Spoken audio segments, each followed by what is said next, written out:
ఇక సమ్మర్ లో కూడా సౌత్ బాలీవుడ్ పోటీ గట్టిగానే కనిపిస్తోంది. సౌత్ సినిమాలతో పాటు నార్త్ కూడా సాలిడ్ కంటెంట్ తో బరిలోకి దిగుతోంది.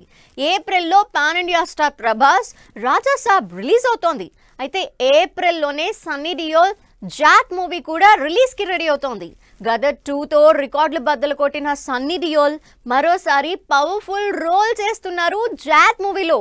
అందుకే ఈ సినిమా మీద కూడా ఫుల్ ఎక్స్పెక్టేషన్స్ ఉన్నాయి.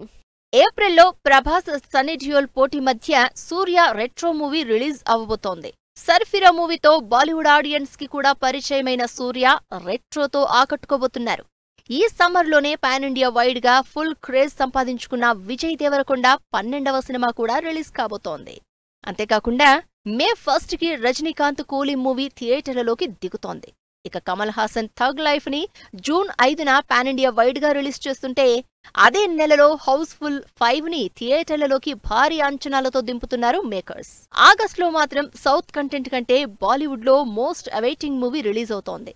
ఎన్టీఆర్, హృతిక్ రోషన్ కాంబినేషన్ లో భారీ యాక్షన్ ఎంటర్టైనర్ గా వార్ 2 ఆగస్టు 15న థియేటర్లలోకొస్తోంది. ఈ సినిమా అటు బాలీవుడ్ కి ఇటు సౌత్ కి ఇంట్రెస్టింగ్ మూవీ కాబోతోంది. సెప్టెంబర్ 25న మోస్ట్ వెయిటింగ్ మూవీ అఖండ 2 థియేటర్లలోకొస్తోంది. అక్టోబర్ 2న రిషబ్ శెట్టి హీరోగా కాంతారాకి ప్రీక్వెల్ మూవీ రిలీజ్ అవబోతోంది. తమిళ స్టార్ హీరో విజయ్ లాస్ట్ సినిమాగా తెరకెక్కుతున్న విజయ్ 69వ మూవీ అక్టోబర్ 25న రిలీజ్ కి రెడీ అవుతోంది. ఈ టైంలోనే అమీర్ ఖాన్ సితారే జమీన్ పర్ రిలీజ్ అవ్వొచ్చన్న టాక్ వినిపిస్తోంది. ఈ గ్యాప్ లో కన్నడ నుంచి Yash most awaiting movie toxic release plan చేస్తోంది.